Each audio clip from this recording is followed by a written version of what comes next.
BRIN Talk Show, inspirasi riset dan inovasi.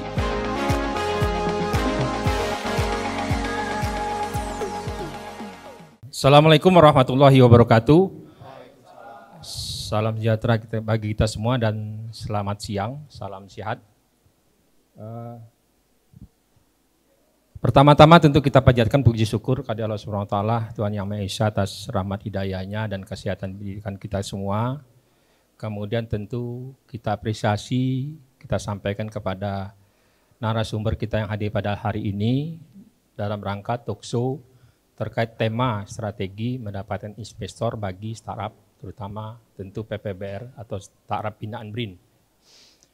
Selanjutnya izin saya menyapa beliau dan sebelumnya juga saya tentunya harus memperkenalkan diri ya. Saya Ferry Ramadan, mungkin sebagian besar mereka sudah tahu Pak Dendi ya. Baik Pak. Karena ya saya bagian dari tim pendamping dan kemudian saya sudah lama juga bertugas kan. Nah untuk mempersingkat waktu, kenapa kami mengangkat tema ini dalam talkshow hari ini? Ya karena persoalan dari startup, apalagi di BRIN, perusahaan pemula berbasis riset, memang satu sisi jika kami compare dengan kementerian lembaga yang lain, terkait tata kelola strategi bisnis, memang kami harus banyak menggali dan mengeksplor dari apakah itu expert, apakah itu pelaku bisnis sendiri dan seterusnya. Dan itu juga diilhami dari talkshow kami sebelumnya kerjasama dengan Kemenkon UKM ya, juga terkait yang tidak jauh dari bagaimana startup itu bisa go global. Nah hari ini Bapak Ibu sekalian terutama rekan-rekan startup kita ya, kita kedatangan tamu, saya izin menyampaikan CV beliau, diizinkan ya Mas Dendi ya. Pak. Nama lengkap Dendi Diwi Putra, saya singkat saja, experience beliau jangan diragukan ya, atau professional experience ya. Pernah di PT EDG, Halodox mungkin kita kenal, Tamasya, kemudian Oyo, kemudian Databoot, Reddos, kemudian terkait education, izin saya menyampaikan, beliau adalah graduated Master Student of Business Economy MBA dari Prasetya Mulia School of Business. Kemudian graduated bachelor student at the Faculty of Law ya, at Madjara Catholic University of Indonesia. Nah, mungkin singkat saja, sampai saat ini belum menyantumkan nomor HP dan seterusnya, kami mungkin secara personal saya menyampaikan ke beliau. Nah, selanjutnya Pak Dendi ya, Mas Dendi ya, ini beliau younger ya. Ya. Kami berharap nanti, atau saya izin menyampaikan saja, karena ini talkshow dibatasi oleh waktu ya, dan juga kami berharap nanti Mas Dendi satu-satunya yang kita minta untuk mengupas habis tuntas masalah strategi untuk mendapat investor. Nah, sedikit juga ulasan kami atau di BRIN ini baru 3 tahun ya, dengan hampir 65 startup ya, binaan kami ya. Dan kami sudah akan bekerja sama dengan kementerian lembaga seperti Bekraf dan Kemenkon UKM. Mungkin demikian yang perlu saya sampaikan. Silakan Mas Dendi izinkan untuk menyampaikan apakah bercerita experience, apakah akan nanti izin setelah itu saya membagi waktu untuk Q&A, yaitu question answer kepada audiens atau terutama kepada startup PPBR kami. Monggo Mas Dendi, ceritakan experience. Saya waktu dan kesempatan saya berikan. Terima kasih. Terima kasih. Assalamualaikum warahmatullahi wabarakatuh. Terima kasih Pak Ferry dan undangannya dari BRIN, Badan Riset dan Inovasi Nasional. Sungguh terhormat saya dapat undangan di sini untuk memberikan atau sharing lah ya. Saya bukan expert Pak, tapi hanya based on experience saya ngerasa kita perlu sharing aja. Walaupun buat saya tuh expert mungkin terlalu jauh, tapi based on experience dari pengalaman, saya rasa bisa bermanfaat dan saya yakin juga pengalaman Bapak juga jauh lebih banyak daripada saya Pak. Kita bisa langsung mulai aja Pak ya. Oke, kalau sesuai dengan judul kita lagi mau bahas terkait gimana sih caranya kita mendapatkan pendanaan dari pre-seed atau sebelum masuk seri A dari sebuah startup. Nah, Em, Sebenarnya secara gamblang saya bilang tidak ada rocket science untuk mendapatkan satu investor, Pak. Di mana tidak ada rumus tertentu berdasarkan pengalaman saya. Saat kita merumuskan sesuatu strategi, Pak, memang kita akan terlalu kaku sebenarnya di situ.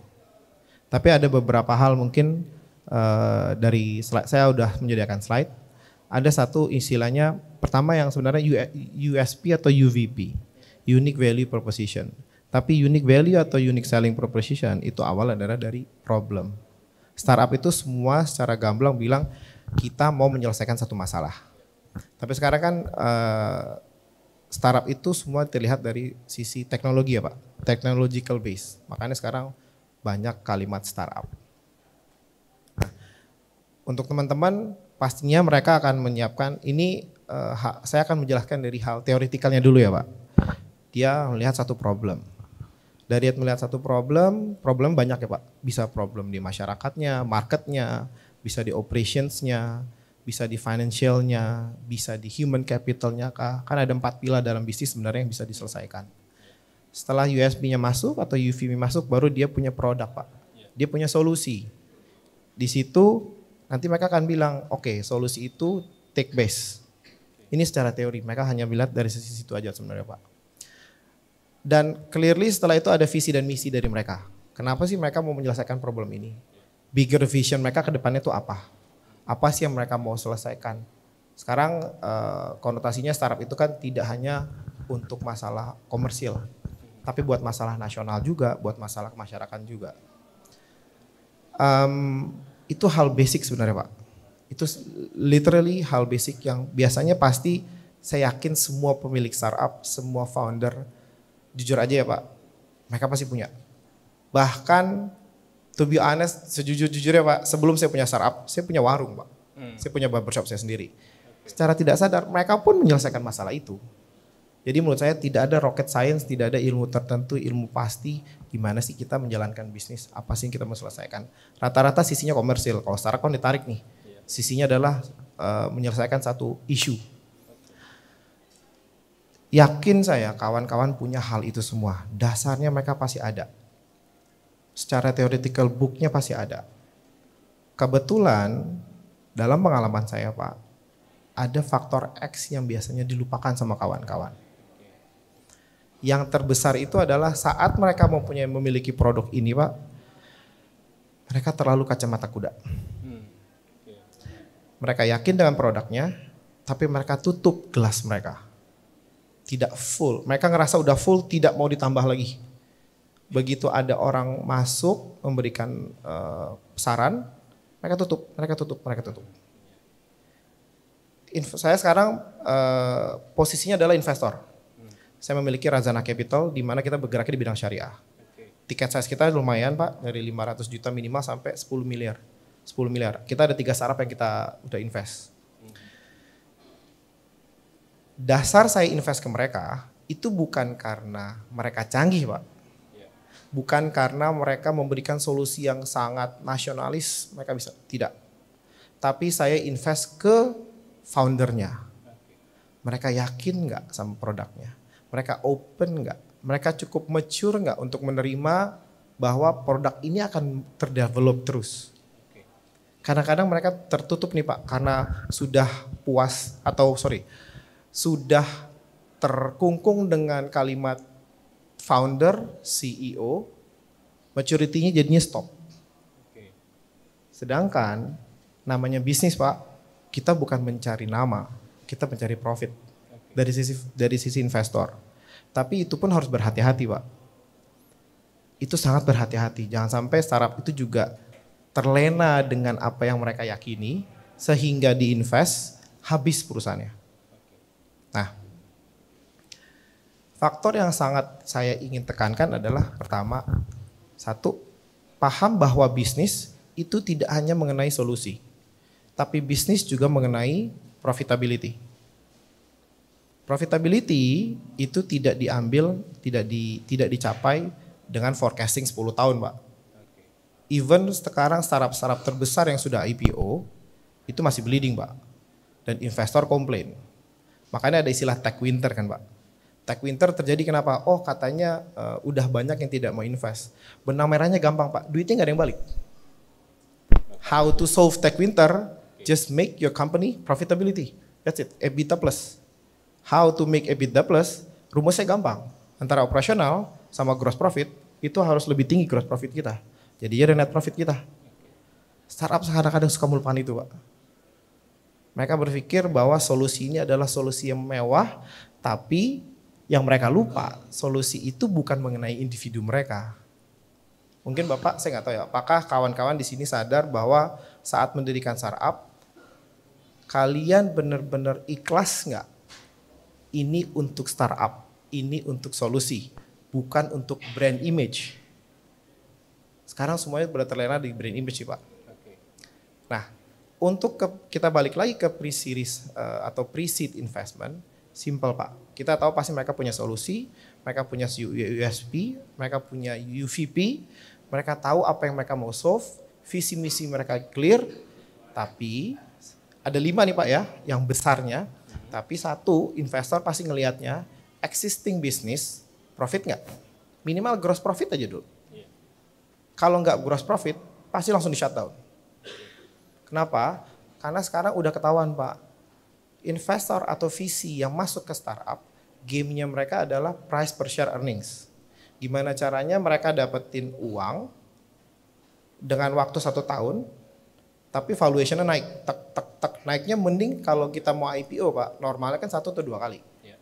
Tapi kalau dari seri pre-series, seri A, seri B, seri C, pengalaman saya bisa naikin valuasi saya 800 kali. Apakah make sense? Tidak. Possible? Possible. Tapi yang kasihan siapa? Pemilik startup. Ownernya. Jadinya mereka bekerja, jadinya hilang nih mindset bahwa saya mau menyelesaikan problem jadi hilang. Kenapa? Ujung-ujungnya mindset adalah financial. Financial. Kenapa nggak itu ditarik ke belakang? Tapi sambil melihat solusinya. Jadi itu Pak yang saya mau tekankan. Setelah dia ngerti, dia harus jujur Pak. Setelah dia ngerti nih cara menghandle existing business, dia harus jujur. Kenapa? Begitu saya ketemu orang-orang yang pitching ke saya, biasanya mereka jual ke saya tuh dreams-nya. Dreams-nya tuh kayak, oh iya valuasi kita ke depannya akan 1000 kali, 200 kali, market kita besar. Ingat, itu belum terjadi. Kalau itu yang saya buy, equity yang saya ambil pasti langsung majority Pak. Kenapa? Pertanyaan saya buat dia, kenapa saya harus ngambil equity kecil dengan saya tahu bahwa kamu belum bisa merasakan apa-apa. Kan jadinya back to basic Pak. Nah nanti kalau itu yang terjadi, apakah seorang founder akan tetap stay di situ? Apakah dia tetap punya mereka punya idealisme yang sama? Karena saya akan lihat lagi, begitu saya take over majority, kamu punya idealisme yang sama apa enggak? Begitu dia bisa menjalankan idealisme yang sama, yang profit bukan dia Pak, saya. Apakah founder mau seperti itu terjadi? Saya tidak bergerak di visi yang itu dan di PE yang itu. Makanya saya punya mindset yang lain. Back to basic, how to run company, make profitability, mungkin kecil, tapi bargaining power kalian besar. Kalau investor melihat bahwa kalian honest, kalian know how to run the business, know how-nya, walaupun produk itu belum punya market share yang besar, tapi kalian tahu punya gross profit yang baik, guarantee mereka akan invest. Tapi jangan mengharapkan invest yang langsung gini Pak. Biasanya dijualkan seri A 1 juta dolar, seri B 5 juta dolar, seri C it's a dream Pak. Itu pasti di belakangnya kan ada deal-deal tertentu. Belum tentu uang itu keluar Pak. Tapi foundernya dapat exposure. Nanti yang datang foundernya Pak, yang terbang foundernya. Tapi sebagai investor si perusahaannya belum tentu berjalan lagi Pak. Bisa-bisa stagnan di situ. Sekarang banyak startup yang mati kan Pak. Karena mereka tetap bertahan di maturity yang di sini.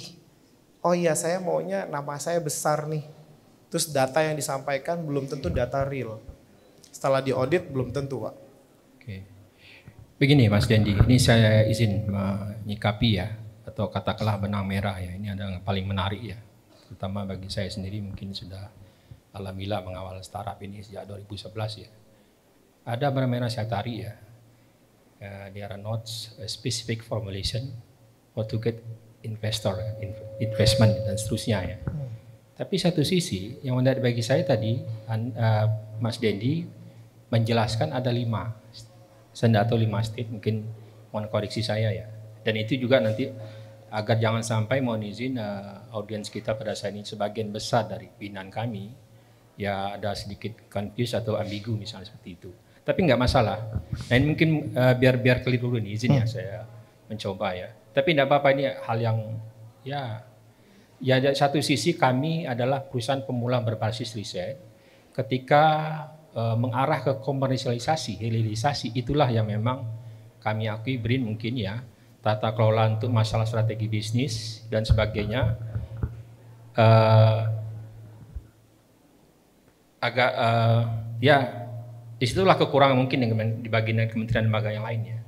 Nah untuk itulah kami selalu tetap ya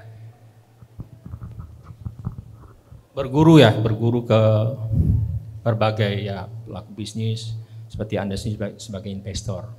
Nah jadi itu tadi monggo mungkin penekanan itu dulu ya sebelum Mas Dendi mengulas kembali terkait ada mungkin tinggal 3 lagi ya step tadi honesty kejujuran, apalagi tadi saya mungkin belum apa ya atau monggo saja nanti dijelaskan kembali. Nah ini tadi agak ambigu bagi saya pribadi misalnya ya. Monggo, silakan. Oke. Saya pasti paham Pak, karena kalau secara teori ya Pak, teori misalnya gini, mereka menyampaikan secara problem apa, biasanya standar nih Pak, problem apa, mereka punya produk apa, sebesar apa sih produk ini akan masuk ke market, sebesar apa, terus secara kapitalisasi mereka bisa masuk sejauh mana, sebesar apa, kayak misalnya let's say, boleh saya bawa brand Pak? Monggo. Oke, Gojek. Gojek kan sebenarnya bisnisnya simpel, menemukan driver Gojek sama orang yang membutuhkan Gojek. Tapi kapitalisasi pasar mereka itu triliunan Pak. Kenapa? Karena semua orang butuh. Cuman kesininya karena ideation itu banyak, kapitalisasinya itu dibuat. Oke. Pasarnya belum tentu real.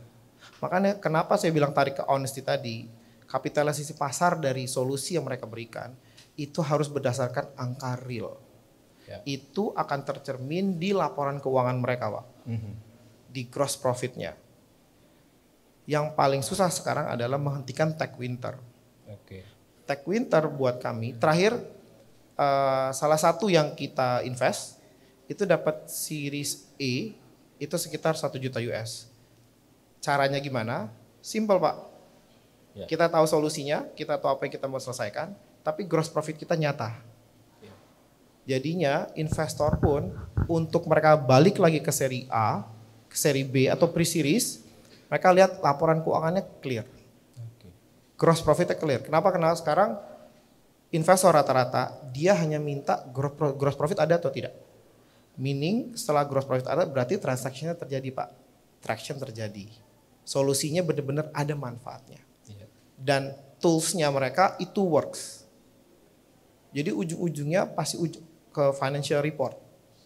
Karena tech hanya sebagaikan tools. Tapi report keuangan itu gambaran jelas bahwa solusi itu nyata atau tidak. Oke. Nah, satu lagi nih Mas Dendi ya. Izin juga tadi baru menyampaikan ke saya terdengar tadi terkait branding ya. Menyebut tadi Gojek atau Grab ya saya dengar ya. Gojek. Itu kan salah satu kategori startup unicorn ya. Betul. Atau bisa saja terkait startup Dexacon ya. Nah, mungkin saya hanya minta klarifikasi saja bahwasanya setelah pasca pandemi ya, ini statement dari government ya, Menteri Perekonomian Airlangga Hartarto menyampaikan dari satu katakanlah pertemuan ya antar kementerian lembaga. Setelah pasca pandemi, Indonesia ternyata telah memiliki 15 startup yang unicorn dan 2 startup yang Dexacon. Nah, dari Mas Yendi sendiri nih, apa pendapat dan ya mungkin klarifikasi juga sih. Oke. Bapak minta pendapat soal startupnya berarti ya Pak ya? Oke. Saya yakin Indonesia tuh salah satu pasar yang paling menarik memang Pak. Ya. Buat dimasuki oleh investor. Terakhir saya dapat investor itu dari Egypt. Dari Egypt sama Portugal. Karena pasar kita paling menarik, paling besar lah. Cake-nya atau kuenya itu paling besar dan masih banyak ruang untuk bergerak. Kalau saya mungkin punya statementnya dari situ pertanyaan saya agak lain lagi Pak. Apakah startup itu menghasilkan atau tidak? Dekakon atau unicorn itu hanya penyebutan Pak. Mohon maaf itu hanya penyebutan. Tapi as a investor, is it profit for us? Yes or not? Kalau seandainya nih mungkin saya bisa tanya lagi ke Bapak. Saya punya startup unicorn Pak. Tapi bleeding terus Pak. Proud atau tidak? Kalau saya dari sisi investor, saya pasti maunya profit Pak. Karena cycle itu harus diputus. Cycle burn rate itu harus hilang sebenarnya. Karena ujung-ujungnya perusahaan yang sehat adalah perusahaan yang mengerti gimana cara merunning perusahaan sendiri dan dia bisa berkembang sendiri tanpa harus ada funding selanjutnya. Kalau enggak nanti umurnya pasti akan terbatas-batas Pak. Pasti ujung-ujungnya dia tidak fokus ke core bisnisnya dia lagi.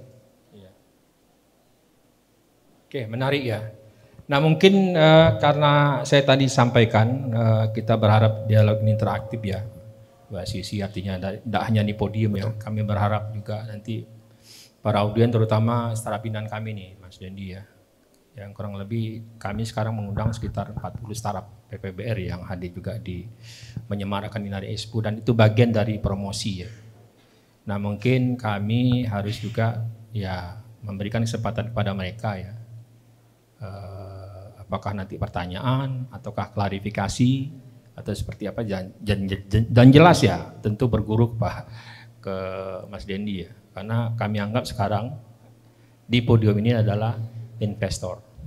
Oke ya. Ya ini tadi Mas Dendi bilang oh saya bukan expert dan seterusnya ya artinya kami hanya berpegang dari experience yang Mas Dendi miliki. Monggo. Kita kasih kesempatan ya untuk Q&A ya, question and answering mungkin sebelah kanan 2, sebelah kiri 2, silakan. Nah ini sudah ada nih sebelah kiri dan sebelah kanan nih, satu-satu. Apakah bersedia diberikan mix ataukah saya harus?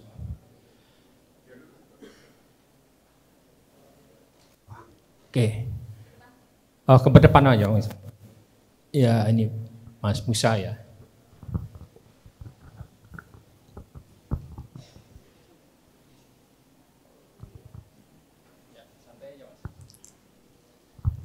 Oke, terima kasih waktu yang disampaikan Pak Dendi, menarik Pak ya, terutama kami di lapakternak.com juga pengen juga dapat informasi yang lebih Pak dari bagaimana menggait investor, bagaimana kita tadi ada satu yang menggelitik adalah kejujuran, gitu ya. Bagaimana profitable dari pada startup kami. Gitu. Nah, untuk kami Pak, untuk pemula-pemula ini apa sih Pak sarannya tadi, ya kan? Jelas kami ketika ketemu investor yang kami sampaikan adalah keindahan-indahan aja. Itu udah lumrah kan. Nah, kalau kita ngobrol untuk masalah kejujuran Pak, bisa jadi nggak layak kami, ya kan? Tapi bagaimana? Mungkin dari Pak Dendi sendiri ya. Dan juga pernah jadi investor dan juga jadi startup juga ya. Apa sih sarannya buat kami selain tadi Pak yang selain kejujuran dan sebagainya untuk bisa meyakinkan investor. Oke. Gitu. Makasih Pak ya. Saya ulas sedikit saja. Mungkin yang beliau maksud ya. Ini mohon maaf, saya tuduh poin aja nih. Jangan sampai ada investor PHP. Yes. Pemberi harapan palsu. Betul ya Pak Mas ya? Nah, kita bukan menuduh beliau PHP, tidak. ya karena nggak mungkin kita undang ya Mas Musa. Monggo Mas Dendi, silakan. Sorry tadi namanya Mas siapa Pak? Mas Musa. Mas Musa. Iya. Oke. Nanti kita mungkin bisa share lagi ya Pak. Gini, Mas Musa berarti lagi di series seed ya berarti ya Pak? Masih di awal ya? Oke.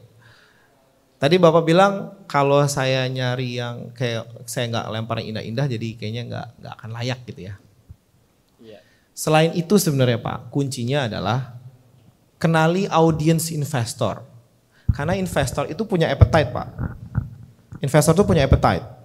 Tidak semua investor itu pasti akan tertarik sama appetite semuanya Pak. Saya punya appetite sendiri di industri tertentu. Oke? Jujur buat saya itu penting. Kenapa? Kalau seandainya kita wasting time ketemu semua investor ya Pak, tapi appetite yang nggak ada, itu pasti semua PHP Pak.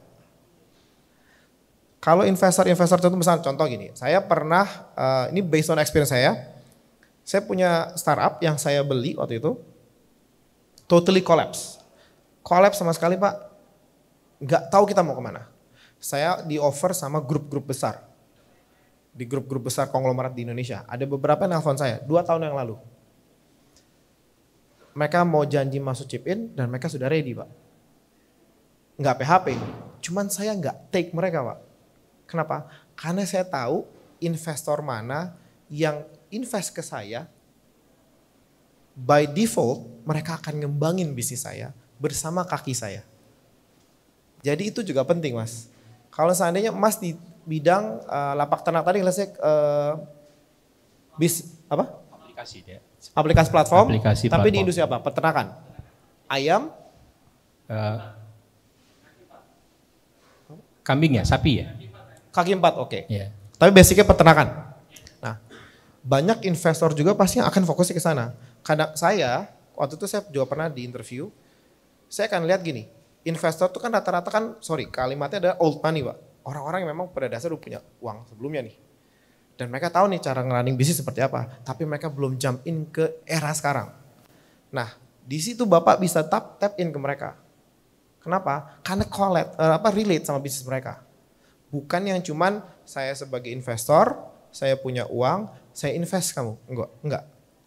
Investor ada dua macam Pak. Ada yang uang aja, tapi ada yang tidak. Ada yang dia kasih uang, dia kasih teknologi, dia kasih relasi, dan dia kasih subsidiary lain untuk nge-backup si startup ini. Tapi audience investornya sebagai startup itu juga harus clear. Jadi bukan oke, kita mau pitching D di visi ini. Nggak ada yang appetite-nya ke mereka. Itu juga salah.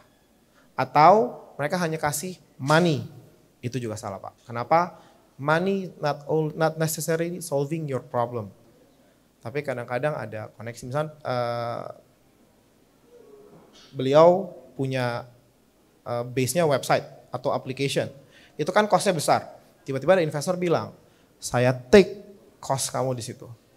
Tapi kamu saya beli sekian persen, saya support kamu di sini, tag-nya saya ambil cost-nya, tolong handle perusahaan saya ini, sekarang kamu expansion ke daerah sana. Karena itu yang terjadi di saya Pak. Dia tidak invest hanya uang, tapi dia invest, saya masuk ke the whole ecosystem of the investors. Sekarang perusahaan yang saya invest yang awalnya collapse, kita tumbuhnya triple dan EBITDA plus.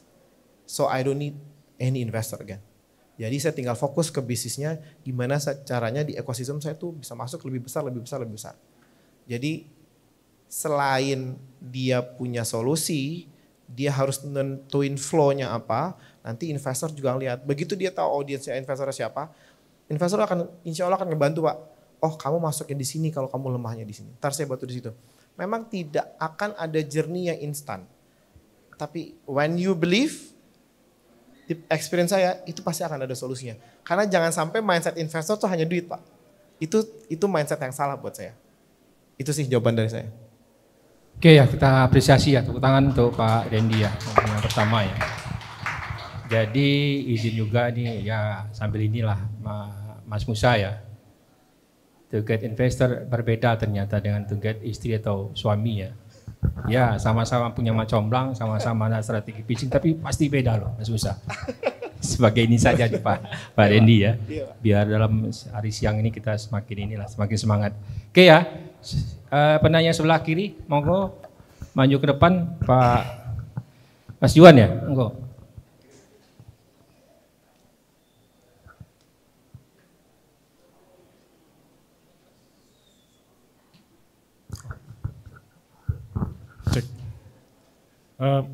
Baik, terima kasih Pak Ferry, Pak Hendy.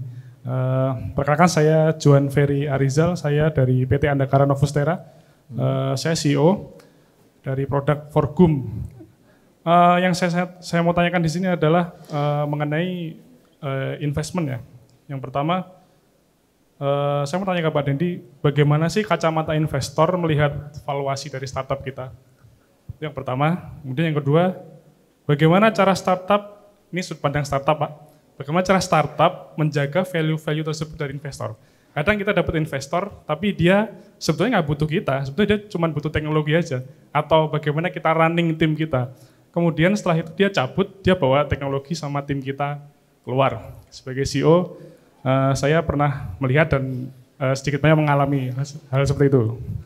Yang terakhir, bagaimana mengendalikan intervensi berlebihan dari investor kita.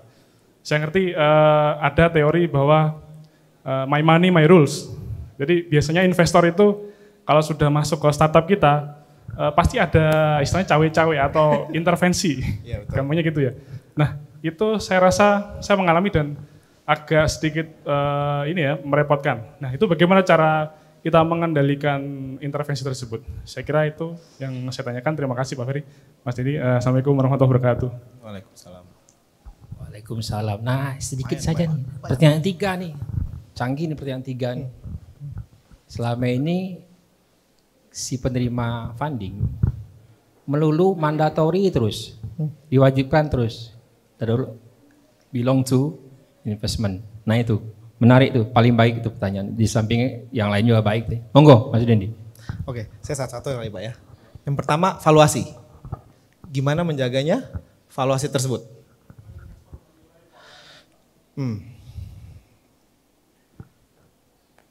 Cukup baik Pak pertanyaannya. Investor itu tidak akan selalu termakan dengan valuasi Anda Mas. Because you are asking money from us. Betul? Valuasi Anda itu pasti akan kita audit lagi. Makanya financial reports itu akan dibenturkan sama valuasi Pak. Valuasi Anda itu adalah angka supernatural yang di depan, betul? Itu adalah projection. It's not real numbers. So when you expect bahwa angka itu akan dijaga oleh investor, menurut Anda sebagai investor gimana? Akan sangat sulit kan melihat angka itu. Ujung-ujungnya yang ditanyakan adalah balik lagi sama yang tadi saya bicarakan. Laporan keuangan Anda gimana? Apakah balance enggak? Menunjukkan enggak potensi projection Anda sama itu, sama laporan keuangan Anda. That's why saya bilang Anda harus benar-benar paham how to run the business back to basic. Jadi kan kalau di startup itu pasti biasanya oh ya valuasinya sekian. Karena kan kamu kan punya cost pasti. Nah itu juga jangan kejebak. Cost-nya diefisienkan lagi. Jangan terjebak di angka burn rate yang tinggi. Karena itu nanti akan mempengaruhi ke pertanyaan Anda selanjutnya. Yang pertanyaan pertama sudah puas? Clear ya Mas Yohan? Tidak. Karena ujung-ujungnya sekarang Tech Winter karena valuation is too big, too high, too expensive for investors. In reality tidak match sama keuangan Anda. Jadi solusinya, biasanya solusi memang baik ya Pak. Tapi solusi itu kejawab nggak? Kan kita perlu traction dari market, benar nggak? Itu pertanyaan, itu jawaban singkat dari saya yang pertama. Kita bisa diskusi lagi ya. Yang kedua terkait apa tadi pertanyaan? Mempertahankan itu ya? Ya, menjaga value. Saya mungkin agak radikal nih. Investor is not your God. Anda yang harus menjaga value Anda. Karena yang punya produk Anda, yang punya belief Anda, yang punya solusi adalah Anda. Saya pernah di posisi startup Pak. Kalau saya tidak believe sama value saya, investor akan masuk ke pertanyaan ketiga. Mereka akan involve. Karena kamu nggak believe sama produk kamu. Jadi mindsetnya adalah kamu mesti ngecangkrem dulu di bisnisnya. Kalau investor ya Pak, ngelihat kamu sebagai founder atau CEO, terus tiba-tiba saya mau invest, kamu rela 80%, I will asking that, kenapa? Kok kamu mau jual perusahaan kamu? Ini bukannya baby kamu ya? Ini bukannya satu hal yang kamu pertahankan. Ini bukannya satu solusi dari idealisme kamu melihat permasalahan di masyarakat. Betul? Jadi keep in your mind, kamu yang harus bertahan, bukan investor. Jadi ada mindset yang salah. Kenapa kamu butuh investor? Harusnya kamu yang lebih ngerti daripada investor kan terkait produk kamu. Nah, pertanyaan yang ketiga. Biar dia nggak involve. Udah nangkep nggak benang merahnya kemana? Kalau kamu tidak mau dia involve, kamu mesti punya poin yang sangat kuat di bisnis kamu. Sekarang rata-rata startup datang ke investor untuk runway kan. Dia butuh hidup kan Pak. Sekarang kalau saya sebagai investor, kamu nggak mau saya atur, gimana caranya? Kalau kamu runway-nya mati. Saya bergerak dari bisnis konvensional ke startup. Tapi yang tidak pernah saya lupakan adalah saya harus punya lifetime atau runway yang panjang tanpa butuh ada investor dulu. Sebagai CEO yang dulu saya gunakan, yang pertama banget saya lakukan adalah saya harus mempertahankan aset saya. Kamu tahu aset kamu apa? Itu tim kamu, itu keluarga kamu. Jadi jangan pernah menghancurkan mereka, kamu yang harus beract sebagai leader. Pertahankan tim kamu tahu cengkeraman tim kamu di mana, kamu yakin akan produk kamu sudah agak sedikit lebih tenang, ketemu investor, kamu jadinya bukan mencari investor untuk runway, tapi mencari untuk growth. Nanti cara bicara kamu akan berbeda.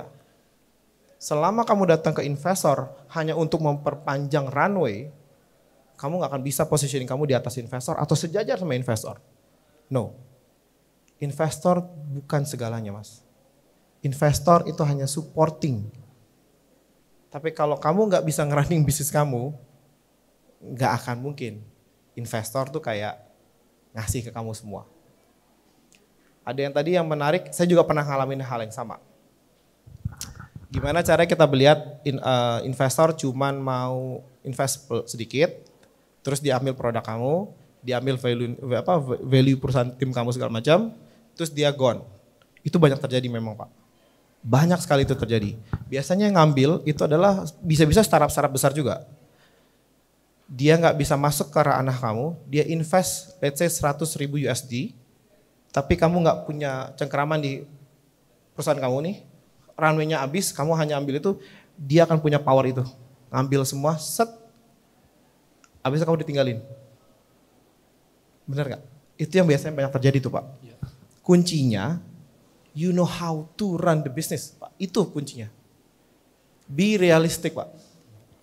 Profit itu ujung. Bukan kayak mimpi. Valuation in your mindset gak apa-apa. Tapi in reality, to leverage valuations through financial reports. Karena sekarang itu yang dilihat ujung-ujungnya. Era sekarang ya Pak, startup kita sekarang nih, setelah banyaknya perusahaan-perusahaan startup yang IPO, dan melihat IPO itu bukan hal yang menarik lagi, kenapa? Ujungnya sampai hancur. Benar gak? Banyak yang terjadi seperti itu kan Pak, oh perusahaan besar startup IPO, big company IPO. Tapi tetap aja turun. Kamu akan mengerti posisi di sana. Kamu akan mengerti bahwa IPO is not always solution, Pak. Kalau perusahaan yang sehat, buat apa IPO? IPO kan kamu butuh money atau fresh money dari public buat make your company bigger and growth-nya lebih cepat. Belum tentu kamu butuh itu juga. Jadi semuanya itu debatable dan tidak rocket science. Tapi mentally kamu harus tahu dulu nih bisnisnya. Selama dia tidak tahu Pak cara running bisnis yang baik, dia akan terjebak di kondisi yang kayak tadi terus. Karena saya mengalami hal itu. That's why saya bukan seperti PE atau VC yang lain. No, saya harus kasih value. Startup yang saya invest, biasanya saya chip in, saya masuk. Saya harus masuk. Saya tidak mau jadi pasif.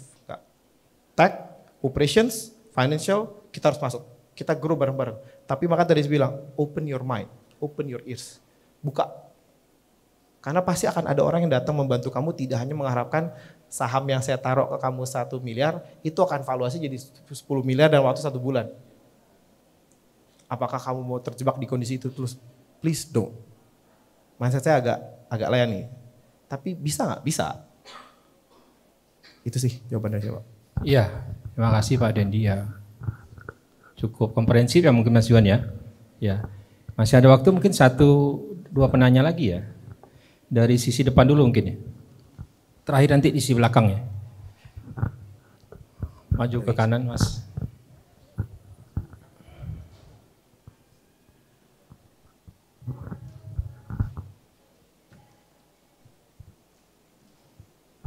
Cek.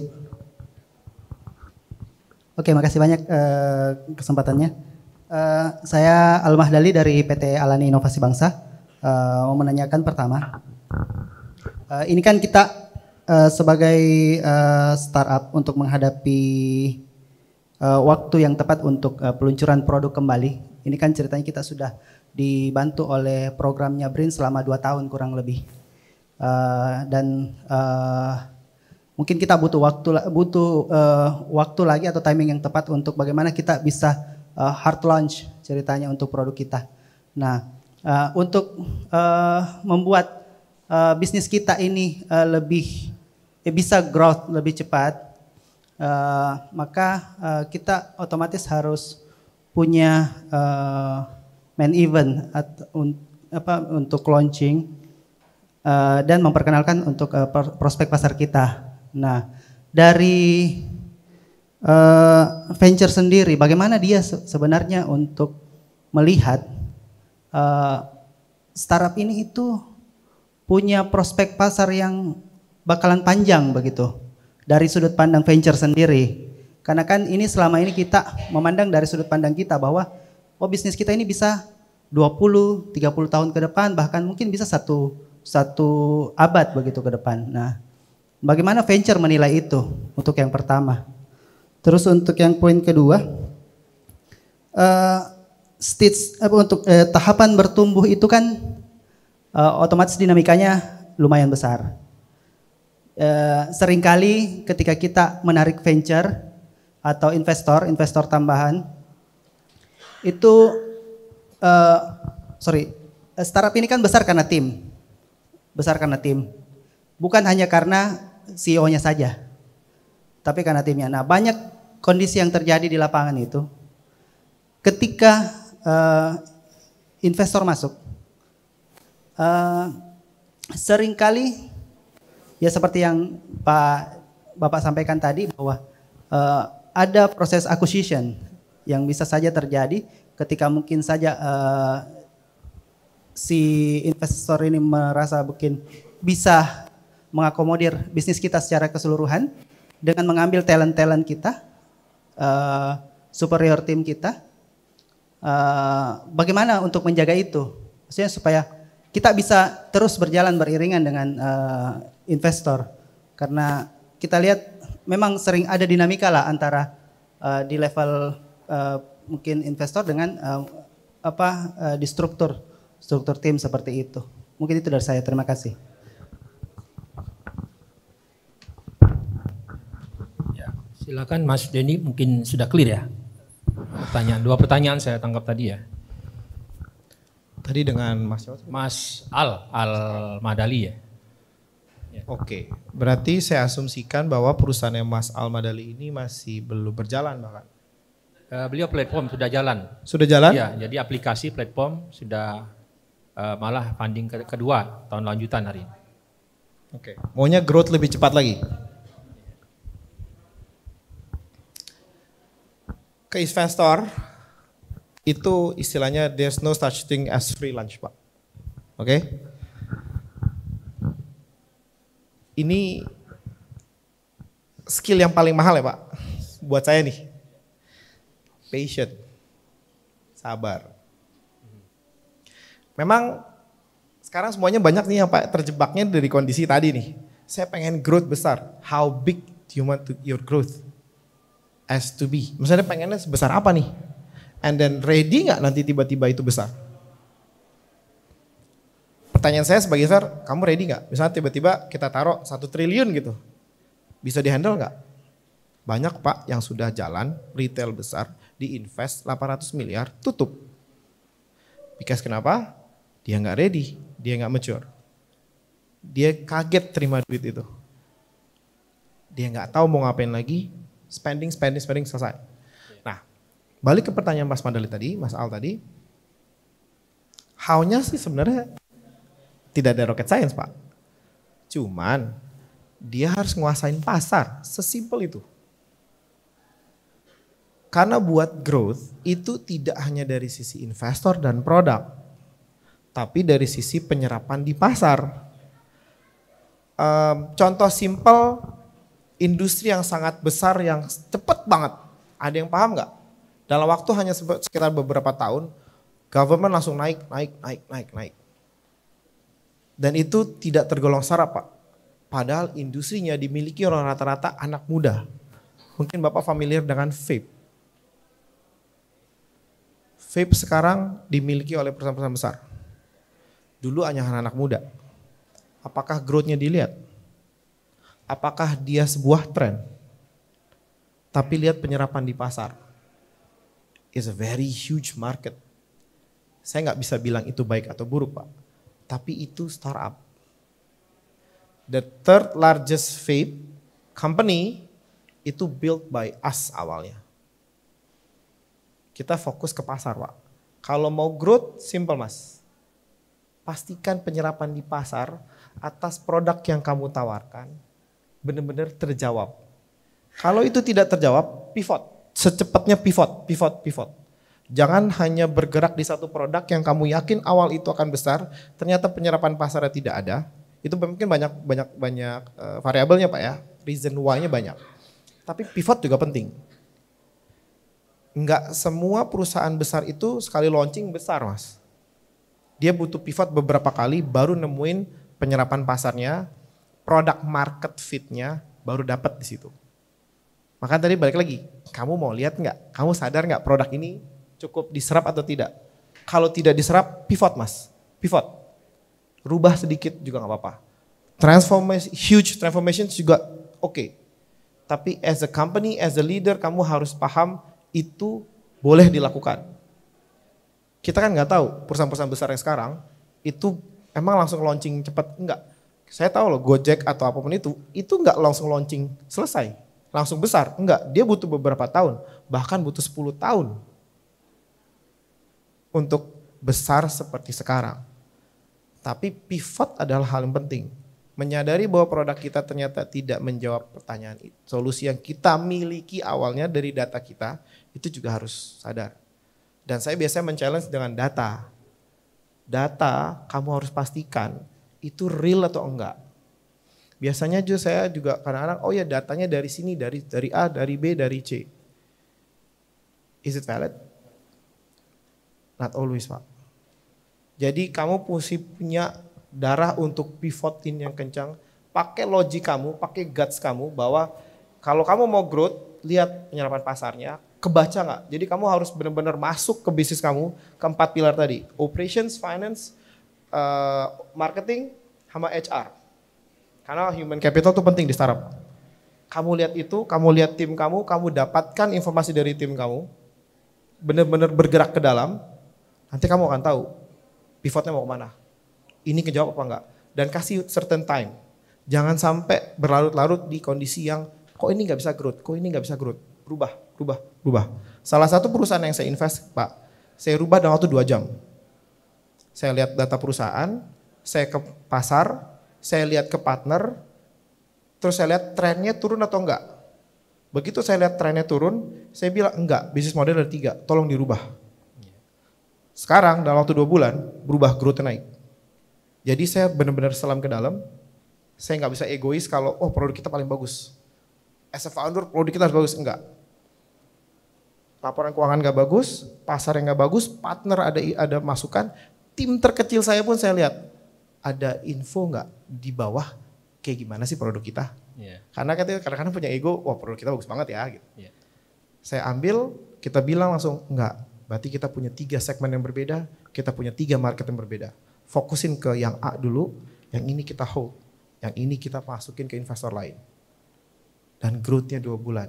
Itu memang by far harus masuk ke perusahaannya sendiri, buka semua knowledge kamu, egonya diturunin, maturity kamu harus naik. Tapi memang tidak ada rocket science Pak, semuanya harus bootstrap. Itu dari saya sih. Ya baik, tambah menarik lagi nih ya. Satu hal mungkin tambahan bagi saya sendiri, mungkin bagi juga teman-teman ya. Tadi be honesty, ada lagi be patient, ya kan? Itu menarik juga tuh. Dan tadi yang paling penting ya, bagaimana melalui atau melewati dari Death Valley tadi ya, itu lebih penting juga. Sehingga bagaimana untuk growth dan seterusnya ya. Kita kasih mungkin karena waktu juga membatasi ya, dan ini sangat menarik ya Pak Dendi ya, Mas Dendi ya. Dan perlu kami simpulkan dari talkshow hari ini ya. Ya pertama sebagai juga tambahan informasi ke Mas Dendi yang lupa saya sampaikan, walaupun kami program ini katakanlah ya seumur jagung, boleh dikatakan seperti itu. Karena di launching Februari 2022 sehingga sekarang 2024 ya kurang dari 3 tahun ya. Tapi success story yang kami miliki cukup membanggakan ya. Artinya sudah ada walaupun di anggaran kami ya, anggaran startup ini perlu diketahui berbeda dengan yang lain. Kami tidak diperkenankan untuk mereka ini menggunakan perjalanan luar negeri. Tapi mereka masih bisa untuk peluang mendapatkan investor dari luar. Itu sudah dibuktikan dengan Bionas sudah rupa pelepah yang bisa mendapatkan investor dari luar dengan bantuan jejaring kami. Dan kemudian yang kedua juga banyak hal menarik yang mungkin yang banyak juga disampaikan oleh Mas Dendi hari ini dengan pengalaman beliau ya selaku investor. Ya saya sendiri mengatakan ternyata tidak ada formulasi khusus ya sebenarnya untuk how to get investment tadi dan seterusnya ya.